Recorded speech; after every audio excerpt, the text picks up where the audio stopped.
पिछले कई दिनों से इस सत्संग गंगा के प्रवाह में गोते लगा रहे हैं। हम किस प्रकार से अपने परम धाम उद्देश्य उसको प्राप्त कर पाएं, समझ पाएं, इसके निमित्त ये प्रवचन कार्यक्रम हम श्रवण कर रहे हैं। ये सत्संग हमें सत्य से संग करा देगा तो सत्संग सफल है। अगर इस सत्संग ने हमें हमारे समस्त धर्म के प्रति संशयों को, हमारे जीवन के प्रति अनसुलझी गुत्थियों को अगर इन प्रवचन श्रृंखलाओं ने सुलझा दिया तो ये सफल है। सत्संग का नाम है जहां उस एक तक पहुंचा देने का कार्य किया जाए और वो कार्य सिद्ध हो जाए तो मानो आपको सत्संग मिल गया। सत्संगत कैसी जानिए जिथे एक को नाम वखाणिए। श्री गुरु ग्रंथ साहब में गुरु साहिबान फरमाते हैं, सत्संग कैसी जानना जिथे एक को नाम वखाणिए, जहां पर उस एक नाम की चर्चा है। कैसे पहुंचे उस तक, कैसे वो मिल जाए। एको नाम हुक्म है, नानक सतगुरु दिया बुझाए जियो। ये परमात्मा का हुक्म है, जिसे मनुष्य को ये हुक्म दे करके परमात्मा ने उसे इस सृष्टि वाइस प्रेसिडेंट। सत्संग ईश्वर से मिल जाना, देख लेना। सत्संग अंतर जगत में होता है, बाहर नहीं। दो प्रकार के जगत हैं, कल हमने श्रवण किया। एक बाहर जगत और एक अंतर जगत। बाहर अंतर की अभिव्यक्ति है। अंतर में जो भी कुछ है उसका कुछ अंश बाहर है और उस कुछ अंश में से कुछ कुछ हमें दिखता है, सुनता है, महसूस होता है, अनुभव होता है। अंतर जगत में सत्संग है, परमात्मा है, ईश्वर है, उसका संग हो सकता है। बाहर जाने के बहुत से मार्ग हैं हमारे पास, भीतर जाने का कोई रास्ता नहीं है। बाहर का परिचय हासिल करने के लिए हमारे पास साधन है, मन की प्रवृत्ति है। भीतर की ओर प्रेरित करने वाला कोई संस्कार नहीं है। अगर संस्कार कहीं है तो साधन नहीं है, रास्ता नहीं है, मार्ग नहीं है। इस संसार के अंदर मनुष्य उस भीतर के परमात्मा को भी बाहर की दृष्टि से देखना चाहता है। उस भीतर के घर को, उस भीतर के जगत को बाहरी साधनों से पकड़ना चाहता है। अंदर की गहराइयों में वो बाहर के मार्ग से पहुंचना चाहता है। कदापि संभव कैसे होगा? संभव नहीं हो सकता। इसलिए जो जगत जहां है, जो वस्तु जहां है, वो वहीं से प्राप्त होगी। कबीरदास कहते हैं, कबीरदास कहते हैं कि वस्तु कहीं ढूंढे कहीं के ही विद आवे हाथ। वस्तु कहाँ है, ढूंढता कहाँ है, कैसे हाथ आएगी। कहे कबीर तब पाया जब भेदी लीना साथ। मुझे तब मिला, तब हासिल हुआ जब भेदी मिल गया। भेदी लीना साथ कर दीने वस्तु लखाए। कोटि जन्म का पंथ था पल में बीता जाए। जिस वक्त वो भेदी मिल गया तो जो करोड़ों जन्म के मार्ग मुझे लगता था वो पल भर के अंदर मैंने सफर तय कर लिया। इस संसार के अंदर हम धर्म को भी, ईश्वर को भी बाहरी आचार व्यवहार विचार और इंद्रियों साधनों से देखना चाहते हैं। इस कारण से हम भ्रमित हो जाते हैं। इस कारण से हमारे पास एक क्रिया तो हाथ लगती है, एक पुरुषार्थ भरा कर्म तो हाथ लगता है, लेकिन परिणाम शून्य है। कारण कि हमने उसे वहां नहीं तलाशा जो जहां वो है, और उसे उस साधन से नहीं तलाशा जिस साधन से वो मिलता है। हमने बाहरी जगत से भीतर को समझना चाहा, अंतर जगत को समझना चाहा। हमने साधन प्रयोग किए बाहरी जगत के और पहुंचना चाहा अंतर जगत में। समस्या रही। इस संसार के अंदर मनुष्य किस प्रकार से फंसता है और सत्यता को नहीं समझ पाता, इसका एक बड़ा ज्वलंत उदाहरण स्वामी राम तीर्थ देते हैं। स्वामी राम तीर्थ अपनी एक समय की घटना बताते हैं। वो कहते हैं कि एक बार कुछ लोगों ने अपने किसी मित्र को मूर्ख बनाने का एक प्लान बनाया, एक योजना बनाई। और उन्होंने क्या किया कि मित्र जो कि अर्ध पागल था, आधा पागल था, अजीब अजीब हरकतें कभी कभी करने लगता था, कभी कभी बड़ा सियाना हो जाता था। मित्रों ने सोचा कि आज इसे पूरा पागल करके रहेंगे। उन्होंने उसे खूब शराब पिलाई। शराब पिलाने के बाद जब देखा बहुत नशे में हो गया है, तो उसका अत्यंत निकट का जो मित्र था वो उसके पास बड़ा रोता हुआ और दहाड़े मारता हुआ गया। हाय मित्र, बस कुछ ना पूछ, क्या हो गया, सब लुट गए, बर्बाद हो गए, हम कुछ नहीं रहा। उसने कहा कि मित्र, अरे ऐसे क्यों रोता है, क्या बात हुई? उसने कहा कि बस मैं बता नहीं सकता तुझे, अभी अभी तेरे घर से आ रहा हूं और मैंने भाभी को सफेद साड़ी में मांग का सिंदूर पुछ गया है और हाथों की चूड़ियां टूट चुकी हैं और उसे विधवा के रूप में देखा है मैंने। बहुत बुरा हुआ तेरे साथ, तेरी पत्नी विधवा हो गई।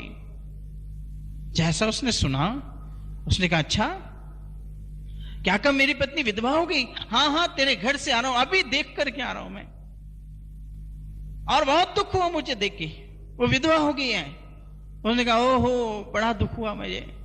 और सच में क्या तू सच कहता है? अरे मैं तेरा मित्र हूं, तुझसे झूठ कहूंगा, तेरी पत्नी विधवा हो गई है, मैंने देखा है। और उस मित्र के साथ साथ वो मित्र भी रोने लगता है जिसने शराब पी, जो अर्ध पागल है, और जोर जोर से रोता हुआ कहता है हाय मेरी पत्नी विधवा हो गई, अब मेरा क्या होगा, मेरी पत्नी विधवा होगी, उसका क्या होगा, मेरे घर बार में अशांति, दुख आ गया, क्लेश आ गया। बड़ा विलाप कर रहा है। अचानक कुछ लोग आते हैं, कहते हैं भाई बात क्या है, क्यों रोता है? उसने कहा कि मेरी पत्नी विधवा हो गई है। उसने कहा अरे तेरी पत्नी विधवा, तेरा दिमाग तो ठीक है, विधवा का मतलब क्या होता है? उसने कहा तुम ही समझा दो। उसने कहा विधवा का मतलब जिसका पति मर जाता है वो विधवा हो जाती है, और तू तो जीता जागता है, तेरी पत्नी विधवा कैसे हो सकती है?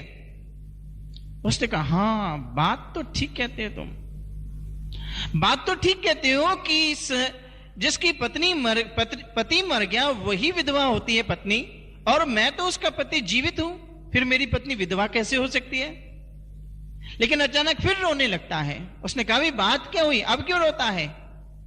उसने कहा कि तुम बात ठीक कहते हो, लेकिन वो मेरा मित्र है, वो भी झूठ नहीं बोल सकता, इसलिए वो खुद आंखों से देख के आ रहा है, इसलिए वो कैसे झूठ बोलेगा, और सच में ही मेरी पत्नी विधवा होगी। और फिर रोने लग गया। वो आदमी मुस्कुराता हुआ चल पड़ा। छोटा सी घटना है, परंतु बड़ी गहरी बात है। स्वामी रामतीर्थ लिखते हैं कि जिस वक्त ये संसार दूसरे की आंख से देखता है तो धोखा खाता है। जिस वक्त ये संसार किसी और के अनुभव से देखना चाहता है तो ये उसका निजी अनुभव नहीं है, ये धोखा खा जाता है। जिस वक्त हम स्वयं की आंख से देखते हैं और स्वयं की आंख से देख करके तुलनात्मक दृष्टि से विचार करते हैं तो हम किसी निष्कर्ष परिणाम पे पहुंचते हैं। अक्सर हमारे सामने धर्म का कोई वास्तविक स्वरूप सामने आता है, परंतु हमने इस संसार में धर्म को लोगों की आंखों से देखना चाहा है। हमने इस संसार में धर्म को अन्य अन्य लोगों के विचारों से परखना चाहा है। परिणाम क्या होता है? हम उनके विचारों से सम्मोहित होकर के जिस वक्त हमारे सामने कोई सत्य प्रमाण आता है हम उसे पहचान नहीं पाते हैं, और पहचानते हुए भी स्वीकार नहीं कर पाते हैं। परमात्मा देखने का विषय है, अनुभव का विषय है, दर्शन का विषय है। भगवान दिखता है, भगवान देखा जाता है, आत्मा का साक्षात्कार होता है, रूबरू। आत्मा का एहसास नहीं होता, भगवान महसूस नहीं होता। भगवान कोई कल्पना के अंदर कोई एक चित्र बन जाए ऐसा नहीं। भगवान कोई कल्पना और परिकल्पना नहीं है, हेलुसिनेशन नहीं है, साक्षात्कार है। धर्म प्रत्यक्ष अनुभूति है। स्वामी विवेकानंद से किसी ने प्रश्न किया, व्हाट इज रिलीजन? धर्म क्या है? विवेकानंद कहते हैं, it is very difficult to define religion in a words. लेकिन फिर भी विवेकानंद धर्म की परिभाषा कहते हैं। विवेकानंद कहते हैं, religion is a realization of God. भगवान कृष्ण भी इसी को कहते हैं गीता के 9वें अध्याय के पहले मंत्र में। प्रत्यक्ष आवगमम धर्म्यम सुसुखम कर्तुम व्ययम। कृष्ण कहते हैं, हे अर्जुन, ये जो ज्ञान है, ये जो मैं तुझे देने जा रहा हूं, ये प्रत्यक्ष अनुभूति है। प्रत्यक्ष आवगमम धर्म्यम, यही धर्म है, सुसुखम, सुख देने वाला है, कर्तुम व्ययम, और करने में आसान। It is very easy to do. आसान है, ये प्रत्यक्ष अनुभूति है।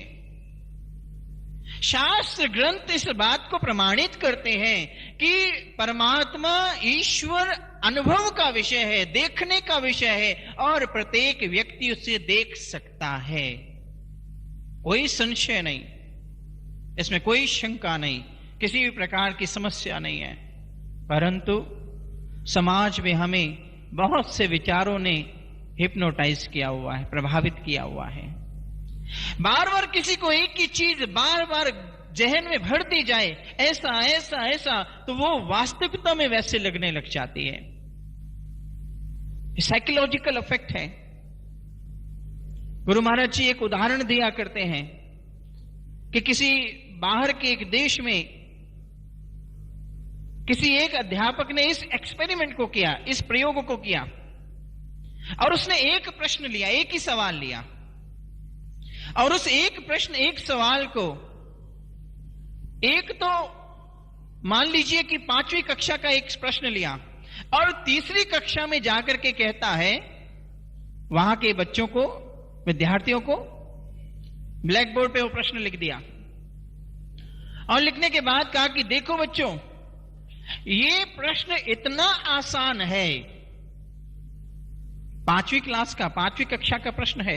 तीसरी कक्षा के विद्यार्थियों को अध्यापक जाके कहता है कि ये प्रश्न इतना आसान है कि तुम्हारे से एक क्लास नीचे के बच्चों ने भी आसानी से कर लिया, और मैंने ये तुम्हें प्रश्न दिया है, इतना समय है, आपने इसका समाधान, उत्तर निकालना है। अब आप सोचेंगे कि मैं आपको क्यों दे रहा हूं जब इतना आसान है। तो अध्यापक कहते कि मैं ये देखना चाहता हूं कि आप में से क्या कोई ऐसा भी नालायक है जो गलती से निचली क्लास से ऊपर तक पहुंच गया हो लेकिन अकल नहीं हो, और जो इस प्रश्न का समाधान ना कर पाए। और कहा जाता है कि उस कक्षा के अंदर 20 विद्यार्थी थे, उसने उनके प्रश्न दिया और उसमें से 15 लोगों ने प्रश्न पूरा ठीक ठीक कर दिया। 15 विद्यार्थियों ने 5वीं कक्षा का प्रश्न, 5 विद्यार्थी केवल ऐसे निकले जो प्रश्न को हल नहीं कर पाए। वो वही प्रश्न लेकर के और 8वीं कक्षा के अंदर पहुंचा। उसने वहां के विद्यार्थियों को वही प्रश्न ब्लैक बोर्ड पे लिख दिया और लिखने के बाद कहा कि देखो ये प्रश्न बहुत कठिन है, बहुत कठिन है। अभी अभी मैं 10वीं कक्षा में से होके आ रहा हूं और इतना कठिन है कि वहां 1-2 विद्यार्थी कर पाए इस प्रश्न का हल और कोई कर ही नहीं पाया। और मैंने आपको यही प्रश्न दिया है, आपने इसका हल करना है, इतना समय है। अब आप पूछेंगे कि भाई हमें क्यों दिया गया ये प्रश्न फिर, जब इतना कठिन है और 10वीं कक्षा का प्रश्न है।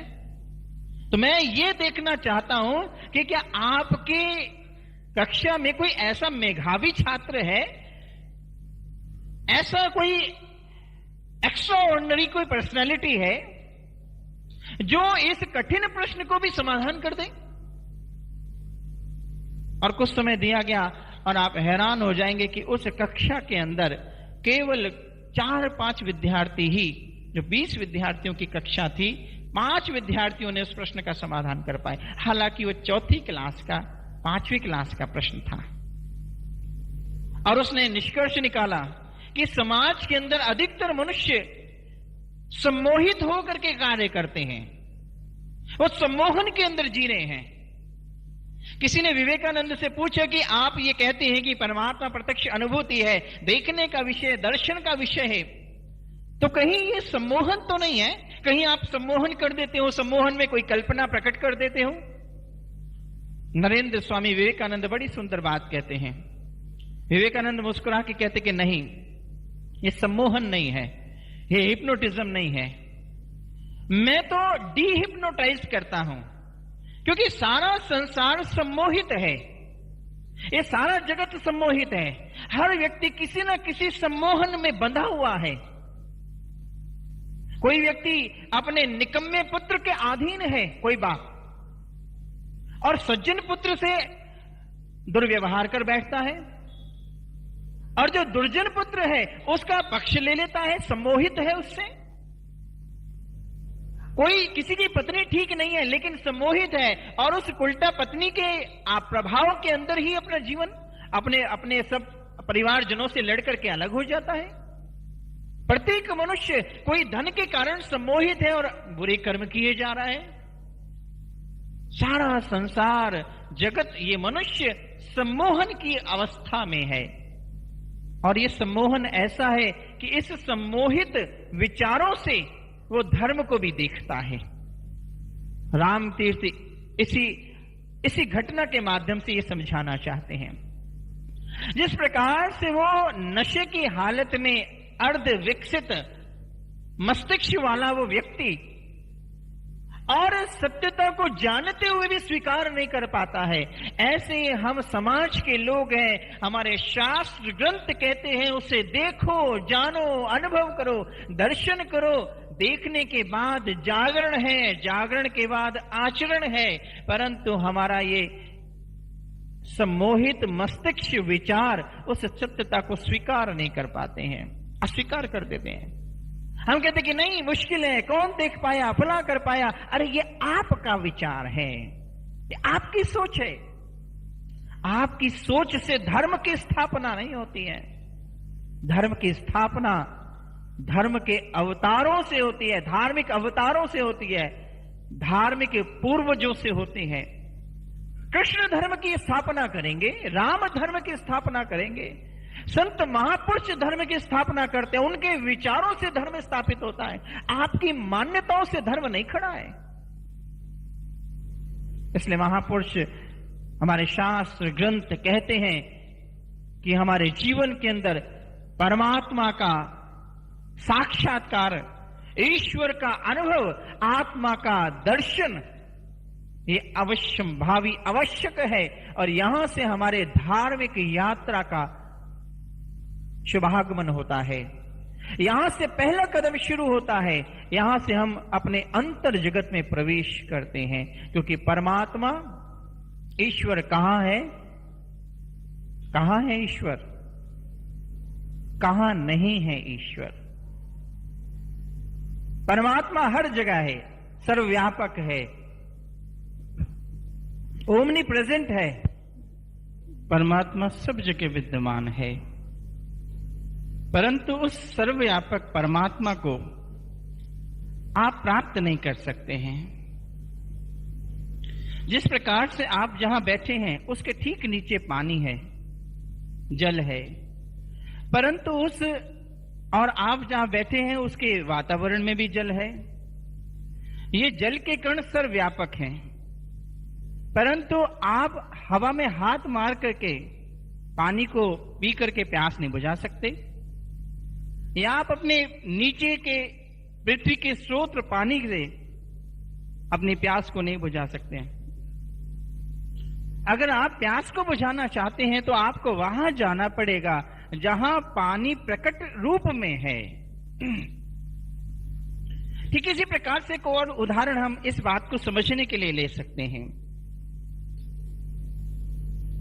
अगर टेलीविजन जो अपना प्रोग्राम